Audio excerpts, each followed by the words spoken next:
This is section 2.2. So by the end of this lesson, you should be able to write conditional statements using mathematical symbols. And we're also going to deal with negations. So you're going to see some symbols today that are new. The vocabulary we didn't cover yesterday was deductive reasoning. So that's going to be when you use previous rules to make new rules. You're going to see that today because we're going to start combining some statements, get an idea what that's about. Yesterday we did the vocabulary for counterexamples, which, remember, counterexamples was where you try to break the rule. You try to show that the rule's not really working. So if you can find one example where the conjecture doesn't work, where the rule doesn't work, then you say, okay, you know what, that conjecture is false, doesn't work, because here's my counterexample.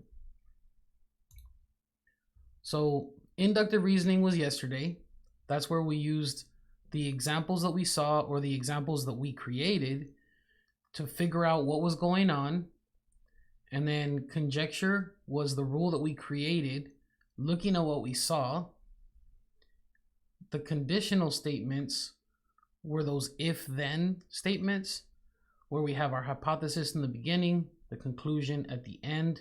So the hypothesis would happen, and because of that, the conclusion follows. Remember that just because you're given an if-then statement does not mean that it's always true. You always have to check it, look for those counter examples to see if you can break that rule. And then converse was where we switched around the hypothesis and the conclusion, like shoes. Remember converse shoes? Easiest way to remember it, shoe on the wrong foot. Okay, so we use symbols because it takes a lot less space.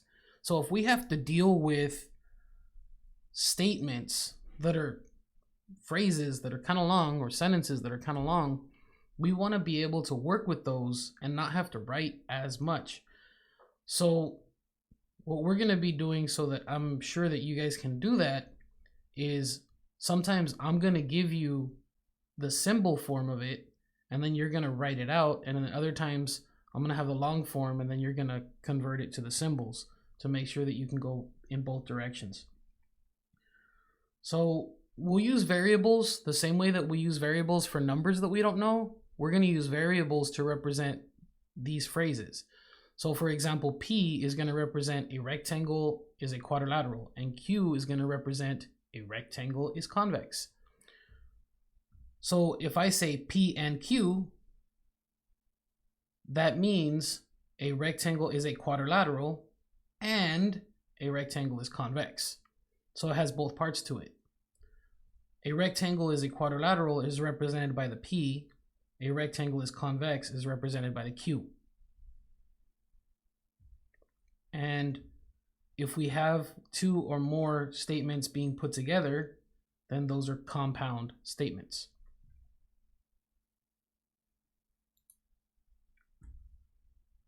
Another symbol that we use, not only the variable to represent the phrase, is this arrow represents if-then.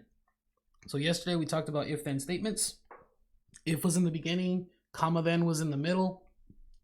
If told you where the hypothesis started, then told you where the conclusion started.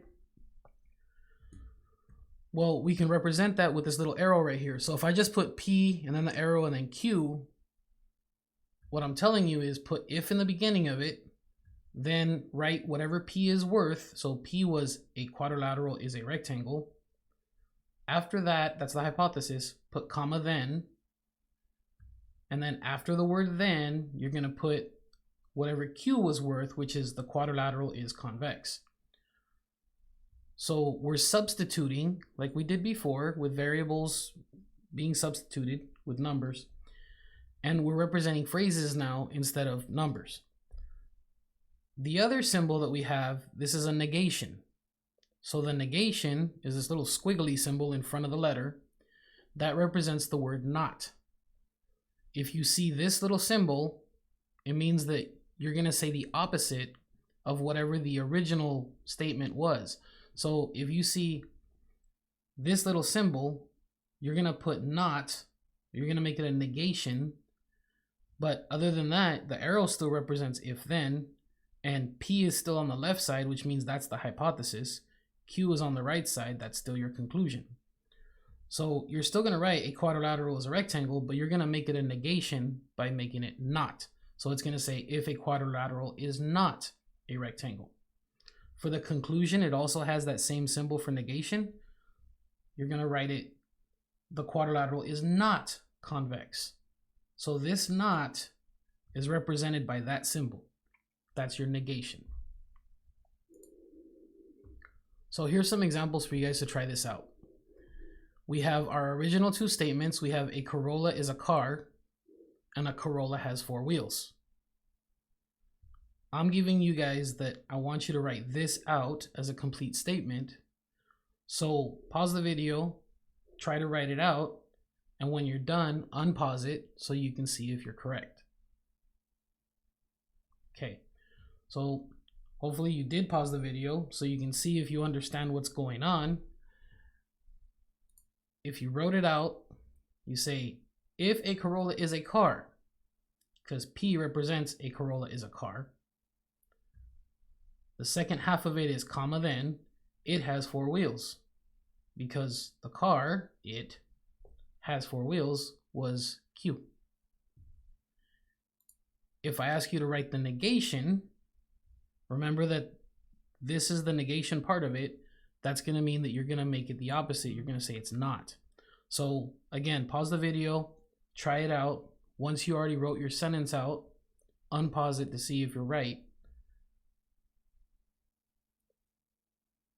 Okay, so now that you've written it out, remember that it's a negation. So it should be if a Corolla is not a car, then it does not have 4 wheels. And that takes care of the negation part. That arrow still is an if-then statement. P is still in the front, so it's still your hypothesis. Q is still at the end, it is still your conclusion. Let's try a second example. So once again, I'm giving you these two original statements. I'm telling you a polygon has 4 sides is represented by P. A 4-sided polygon is a quadrilateral is represented by Q. And then I'm giving you these symbols with P in the front, Q at the end. Try to write your statement that represents all of this as a complete sentence. So a complete statement. Pause the video. When you're done, unpause it. So if you wrote it out, you should have gotten if a polygon has 4 sides, comma, then it is a quadrilateral. Remember the arrow means if and then. P was in the front, Q was in the end, same as before. Then, just like the last example, write the negation. So this one has this little symbol here and here. So remember you're going to put not on both of these. Try that out. Pause the video. Once you're done, go ahead and unpause it to see if you're correct. Okay, so if you wrote it out, you have the if-then statement because of the arrow. You have the nots in both the beginning and the end because of this negation symbol. So you have if a polygon does not have 4 sides, then it is not a quadrilateral. So that's the way we use symbols. So by using those symbols, remember it's making things shorter, it's easier to work with. And that's the main reason why we do it. It's not to complicate your life. It's actually to make it simpler once you have to do more of these things and combine them together. So the assignment today is in the Google Classroom. It's going to be assignment number 17. It's quizzes 2.1 and 2.2. So go ahead and do that assignment and have a good weekend. It's Friday.